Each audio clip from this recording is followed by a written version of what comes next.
Nomad Capitalist is truly nomad in regards to our legal structure and the way that we are doing our business. So we are constantly facing the decision of where to go because we also want to go where we are treated best. Today I'm going to talk about why we didn't incorporate in the Isle of Man.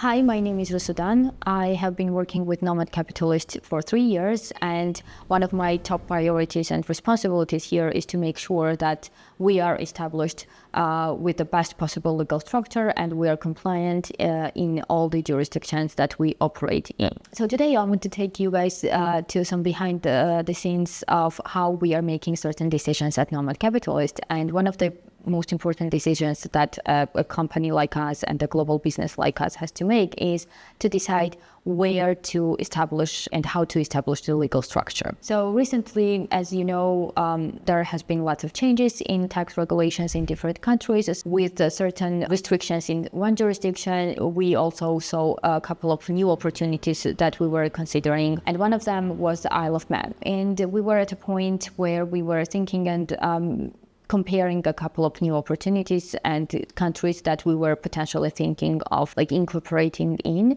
And I would say Isle of Man was one country, one jurisdiction where we were really attracted to, and we got really close to actually implementing a legal structure and establishing a legal structure there. Isle of Man is very attractive for foreign businesses because they have 0% corporate tax and pretty much levy no other tax at all on your business.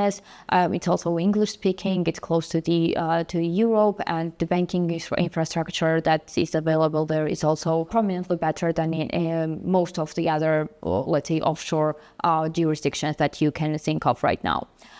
So with having said all that, we still decided not to incorporate there, and there was a couple of factors that we were considering, and I will tell you exactly what made the final decision for us. The first thing that I noticed when we were working on that was how bureaucratic certain things are there. You had lots of paperwork, and I understand that it's the same in most every country, but we noticed a lot more requirements in the Isle of Man, not only during the establishment and the incorporation, because that's pretty much common, but also the maintenance of the company and the legal structure there would require us to have local directors, but not only let's say on paper directors, but they would be more involved in our day-to-day decision making. They would need to sign our documents. They would need to be kind of our face in the Isle of Man. It's not the end of the world, but it's more like a business decisions that you have to make. And we at that point thought that it would add too many layers to our business, and it's also adding people to the circle and adding people to the decision-making board and adding people to just the processes. It means that you have to account for that additional step in the process. And we were at the point where we thought that it was not the best decision for the business.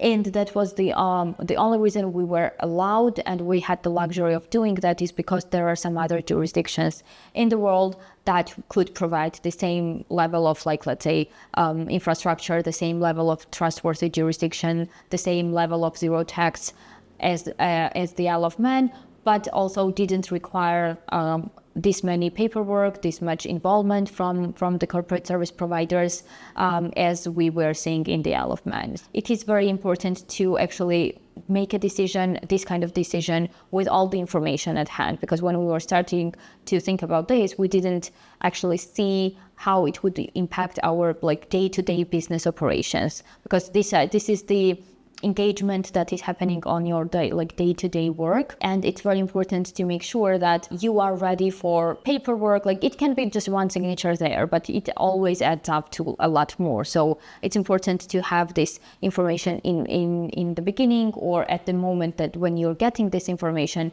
you need to have the flexibility of being able to maybe turn back and say no to one thing and have an option of having another one, which we were lucky enough and I guess experienced enough to see that there are other jurisdictions out there that could be of a better use to us than Isle of Man. Now, I do think that there are certain businesses that can very much benefit from the Isle of Man incorporation. There are like costs that you have to think about. Maybe there are like BVI can be far cheaper than the Isle of Man, but however, BVI potentially doesn't really have as good of a banking infrastructure options than the Isle of Man. To be very honest, at the moment that we saw how that would add to our day-to-day business and paperwork and just the decision making and like the bureaucracy to it, it wasn't in the beginning of the whole process. It was kind of like we took a couple of steps, we established relationships, we started working on the documentation, and then after that we saw that it was maybe not the best fit, and we were lucky enough to see that we had, like, for example, Hong Kong as an alternate solution, or BVI as an alternate solution, and we had enough time to turn around and say no to Isle of Man and go to, let's say, Hong Kong or BVI. And I think that the only reason that we were able to do that was because we were really early in planning and strategy phases for us to still have time, because like when you're opening a bank account or when you're establishing a company, it takes time. It's not something that's going to be done in a day. At some point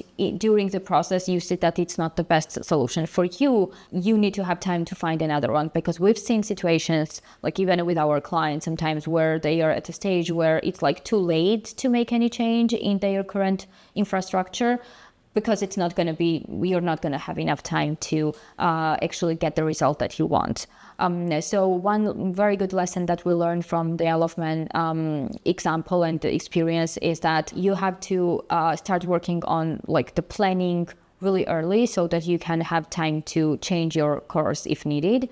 And the second one is that always have a plan B or a second option, because we could very easily have been in a situation where there was no other option, and you just have to stick to the one that you are faced with. As you can see, we at Nomad Capitalist work on business incorporation and global legal strategies in our day-to-day lives, and we help thousands of our clients make sure that they are not faced with these decisions on their own.